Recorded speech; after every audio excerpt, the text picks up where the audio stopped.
allotropes of carbon. Allotropes of carbon. So here, first thing, what is meant by allotrope or allotropy? It's the property of an element. If an element is able to form in different forms, okay, if an element is able to exist in two or more different forms, then that is called as allotropy. Understood? So here, allotropy is nothing but it's the property of an element to present in two or more physical forms. Okay, it's the property of an element to exist in two or more physical forms. Two or more physical forms having same chemical properties but different physical properties. That property of an element is called as what? Allotropy. Okay, and the element which forms with two different forms, that different forms of elements are called as allotropes of element. Understood? What is meant by allotropy and what is meant by allotrope? Allotropy is nothing but it's the property of an element to present in two or more physical forms which have same chemical properties but different physical properties is called as what? Allotropy. And those elements which shows this type of which can present in two or more forms, that is called as what? Those are called as allotropes. Understood the difference between what is meant by allotropy and allotrope? Allotropy is a property of an element to present in two or more physical forms, and allotrope means what? It's the element which is present in two or more different forms is called as allotropes. Now here we are discussing about the allotropes of carbon. So here carbon can form two forms of allotropes. First one is what? First one is amorphous form. Amorphous form. Second one is crystalline form. Okay, amorphous form. Second one is crystalline form. Amorphous form is what? The element which doesn't have a particular shape. Okay, amorphous means what? Those substance which doesn't have a particular shape, that is called as amorphous form. Like example, coke, charcoal, lampblack. So these are the example for what? Those are the example for amorphous form. Amorphous form is what? The substance which doesn't have a particular shape. So take the charcoal, it doesn't have a particular shape. It will not be present as a square, it will not present as a rectangle, it will not present as a sphere. It doesn't have a particular shape. So the substance which doesn't have a particular shape is called as amorphous form. Crystalline form is what? The substance which have a particular shape is called as a crystalline form. So if you observe the crystalline forms of carbon, there are three different crystalline forms of carbon. First one is what? First one is a diamond. First one is diamond. Second one is what? Second one is graphite. Third one is Buckminster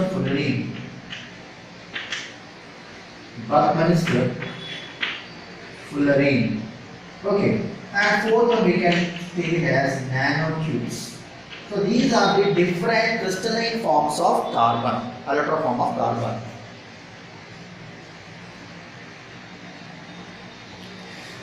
So what we came to know that, so we have got two allotrope form of carbon. First one is what? Amorphous form. Second one is what? Crystalline form. So if you take crystalline form contains of what? One is diamond, second one is graphite, third one is Buckminster fullerene, fourth one is what? Nanotubes. Okay, let's see one by one of crystalline form of carbon.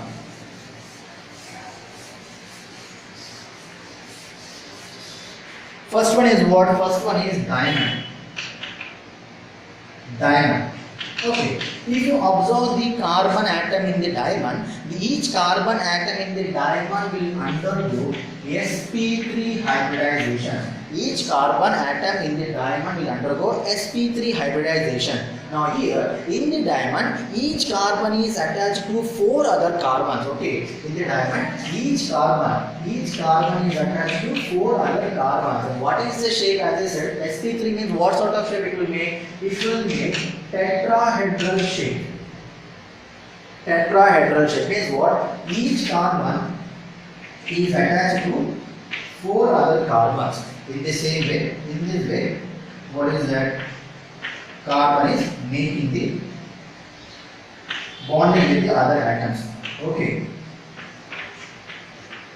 So here, as I said, diamond contains in each in diamond, each atom undergoes what? Each carbon atom undergoes sp3 hybridization. As I said, if it is an sp3 hybridization, what sort of bonding it is present? It is what sp3 means what? All the orbital, one s orbital, all the 3 orbitals undergo hybridization. There is no unhybridized orbitals in it. So since it contains all hybridized orbitals, what sort of bonding it will form? It will form sigma bonds. As I said, sigma bonds are what? Sigma bonds are the strong bonds compared with the pi bonds. That is the reason diamond is considered as the strongest substance ever known, because it contains or what? Contains only the sigma bonds present in it. And if you observe the conductivity of electrical conductivity of diamonds are considered as the bad conductor of electricity. It will not conduct electricity. Why it will not conduct electricity? When the current can pass through an object, if there is a flow free electrons present in it. Since all the orbitals are hybridized, there is no free unhybridized orbital. If there is any unhybridized orbitals, then in that what is present on electron will be there. That flow of that electron will make the current to pass through it. If you observe the diamond, all are hybridized orbitals. There is no unhybridized orbitals. We can say that diamond is what? Diamond is a bad conductor of electricity. Bad conductor of electricity. Okay, understood. Now here. Now if you observe the length, carbon to carbon bond length, it is what? It is 154 picometer. 154 picometer. So these are the things about the diamond. Understood. So next see the next another form of carbon, crystalline form of carbon. What is that? Graphite. Graphite. If you observe the graphite, first thing, each carbon can form bond with 3 other carbons in the diamond. What is that? Graphite. In diamond, each carbon is making bond with what? 4 other carbon atoms. Coming to the graphite, each carbon atom can form bond with the 3 other carbon atoms. Now what is the shape? Here we can observe that each carbon atom undergoes sp2 hybridization. sp2 hybridization. In the carbon, how many orbitals undergo hybridization? Usually it comes with 1 s orbital and 3 orbitals. Total 4 orbitals will be present. In that, coming to the graphite, in that carbon atom will undergo what? sp2 hybridization means what? 1 s orbital and 2 p orbitals. 1 s orbital and 2 p orbitals, px and py. But one more is there, pz. It is what? It is unhybridized in the graphite. Okay, so here in the graphite, each carbon will undergo what? Each carbon will undergo sp2 hybridization means what? It contains one unhybridized orbital. Since it contains one unhybridized orbital, what is that? We can say that what is it? It contains what sort of bonding here? It contains pi bond present in the graphite. Since it contains pi bond, if you observe the shape of the graphite, graphite is what? Graphite is a layered structure. If you observe the diamond is three-dimensional structure and graphite is a two-dimensional structure. Okay, understood. Graphite is a two-dimensional structure. If you observe here, as I said,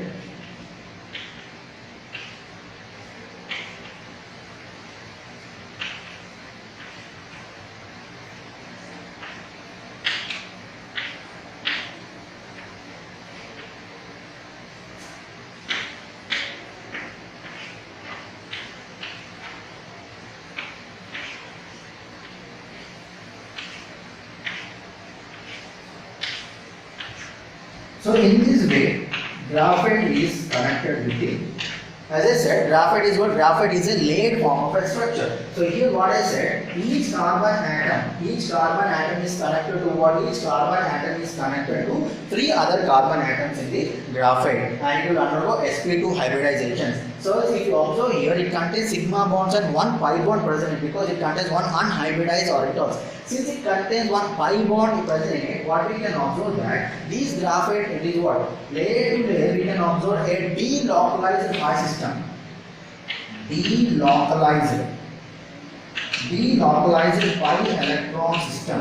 is present between layer to layer. So here what we can observe that is the reason where we can find this graphite. All the pencil leads are made of what? Graphite. So here when you write means what? When you write, you are breaking the bond between the layers, because what sort of bonding is present between the layers? It contains pi bonds. So when you are writing with the pencil means what? Layer to layer, what sort of bonding is present? Pi bonds are present between the layers. So here what will happen? There is a breaking of bonds. So layer by layer it will be forming on the paper sheet. Understood? So here what is present between layer to layer? Delocalized pi electron system.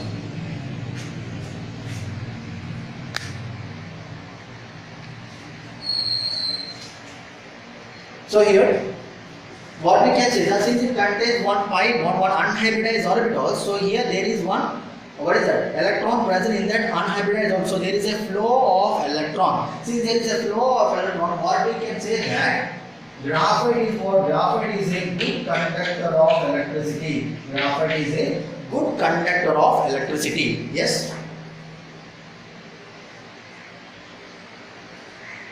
Now here, if you observe the distance between layer to layer is 3.35 angstroms.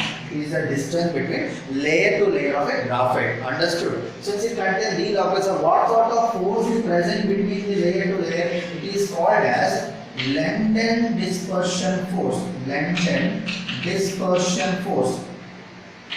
Or it is also called as van der Waals forces is present between the layer to layer of a graphite. Understood? Since it contains delocalized pi system, it is what? It is a weak bond present between layer to layer. Since it contains delocalized pi electron system, due to the presence of electron, we can say that graphite is a good conductor of electricity.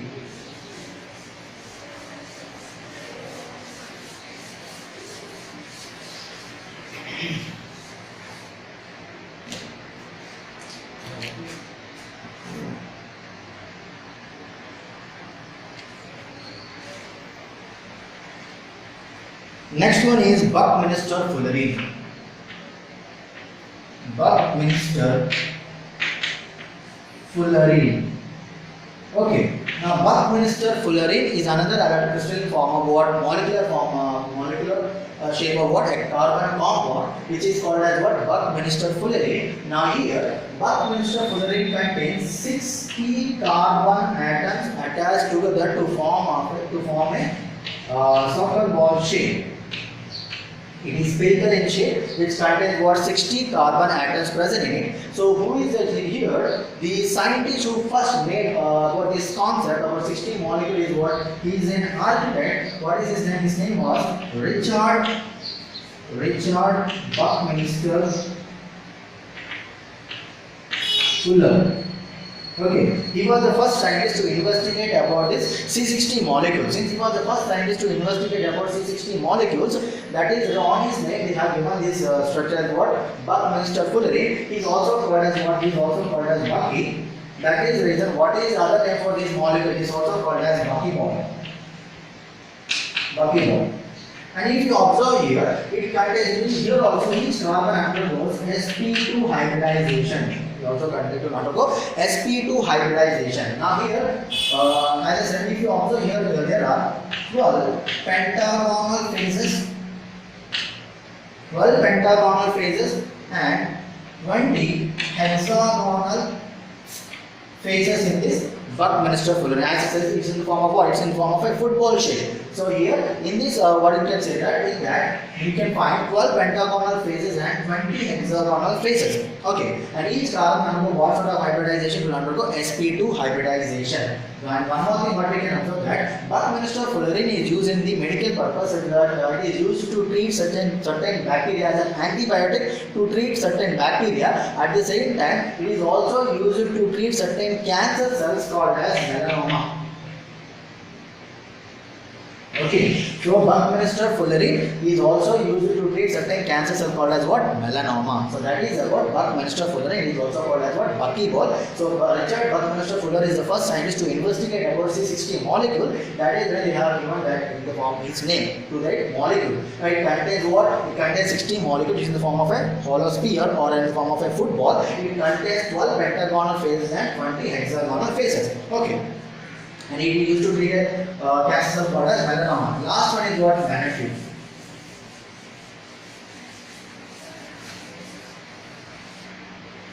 nanotube.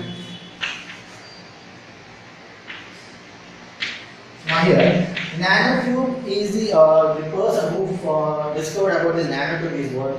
He is Sumio B. Jima. Okay, he is the first scientist to make a discovery on what nanotube. Nanotube is nothing but if you take a sheet of carbon, molecules and if you round it in the form of a cylinder, then it becomes what? Nanotube. This nano means what? Nano means very small. Okay. If you take a sheet of carbon molecules, if you round it in the form of a cylinder, then it is called as what? Nanotube. Sumio B. Jima was the first scientist to discover about this nanotube. And here coming to this nanotube is used where nanotubes are used to what? To inject biomolecules into single cell.